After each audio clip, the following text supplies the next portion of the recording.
Hi, kids of Grace Church. Welcome back. Well, you might be wondering why I'm sitting in front of the fireplace. So I'm going to tell you.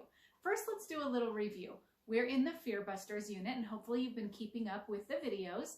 And we've learned that God can help us bust our fears through prayer. Our very first week, we learned Jesus taught us how to pray. And then last week, I taught you in a boat because we learned that even in a really big storm, God can hear our voice.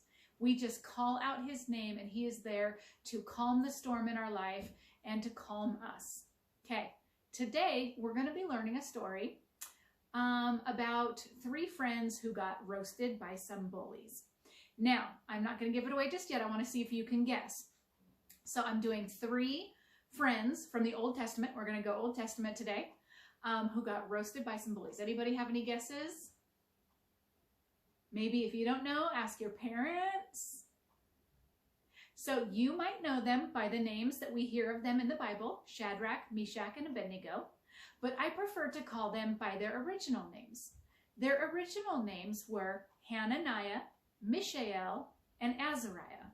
And they had beautiful meanings. It meant God is gracious and God is a helper. But you see, they were in slavery. They were captives. Now, the story comes to us in the book of Daniel. So Daniel wrote the book of Daniel, and Daniel had a great relationship with God, and he saw God working in his life in miraculous ways, and so he wanted to write this down for other captives so that they could have hope and know that with this relationship with God, there's so many things that are possible, and God can work in miraculous ways. So Daniel wrote the book of Daniel, and he wrote about this one instance that happened to his three friends, Hananiah, Mishael, and Azariah. Okay, now, as it happened, they were captives for an evil king. His name was King Nebuchadnezzar. You might have heard of him.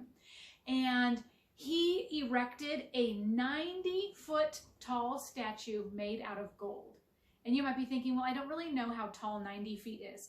So I want you to think about Summit Hospital. You know how they just expanded and it's really tall now? So imagine a statue 90 feet tall. It's about as tall as Summit Hospital, entirely made out of gold. And King Nebuchadnezzar's rule was, whenever you hear the sound of music, everyone has to bow down and worship this idol. Well, Hananiah, Azariah, and Mishael, and Daniel knew that this was against God's laws. God had said, have no other idols before me. So they refused to do it. Well, this made Nebuchadnezzar very mad, okay? So he had this rule that if you didn't bow down to this 90-foot statue out of gold, you would get roasted. And you might not understand or relate to that story. So here's what it's sort of like. Number one, Nebuchadnezzar changed their names. Okay, remember that their names meant God is gracious and God is a helper. He changed their names to these other gods, or these other people are helpers, or these other people are gracious. And he stripped the God part out of their names. And it makes me think that that's sort of what bullies do. They take one thing and they twist it. Maybe they call you short or fat or nerd or bookworm or four eyes. I don't know. Kids always seem to have, bullies always seem to have names, and they change them to really negative things, right? So that's what King Nebuchadnezzar did. That was the first thing. And he had changed them to Shadrach, Meshach, and Abednego. That's where we get those names. But another thing is saying, you need to do this, or I'm going to hurt you. It's sort of like when bullies tell you, steal this pack of gum, or we're going to beat you up, or cheat on the test, give me the answers to the test, things like that, or we're going to beat you up. And it was sort of like that situation for these three guys. But I love what they said. Listen to what they said. We do not need to defend ourselves against you. I love that. Because they knew that they served a bigger God than this King Nebuchadnezzar. We serve a bigger God than some bully. And we can tell them, no, we don't need to defend ourselves against you. So, since he was the king and he made the rules, he made a really big fire. And I mean a really big fire. So big, they say that the fire was used to melt metal. So obviously this wouldn't work. But it was so hot that the guards who had, they had chained them up with ropes. The guards who had chained them up, they actually died by getting too close to the fire. It was that hot. I don't know if you've ever been that hot to a fire, maybe a campfire, and you start getting too close and you're like, it's too hot, I need to move back. Sometimes my boys, they would get too close and their shoes would start to melt. That's when you know you're too close. So it was a really big fire.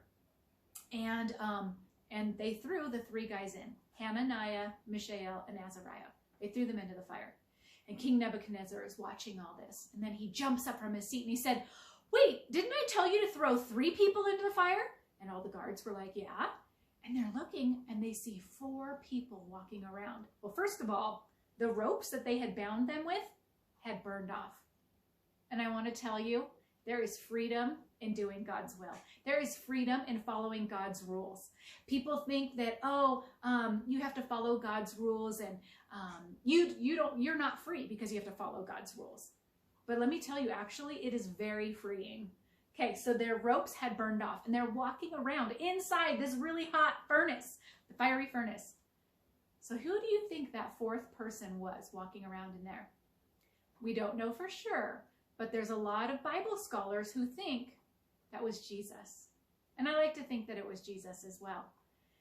And here's what it reminds me of. So last week when we were in the boat, they were in the storm of their life. They thought they were going to die. And Jesus was there, remember, in the back of the boat sleeping. And all they had to do was call his name and he woke up and he calmed the storm. And I think these guys who were in the fire, in the fiery furnace, getting roasted by the bullies, Jesus was right there with them. How beautiful is that? We don't need to defend ourselves against the bullies because we serve God and he is very freeing to serve. All right, so I want you to remember that we can pray when we're afraid. We can call on Jesus' name. And we know that if we follow God's rules, he is going to defend us.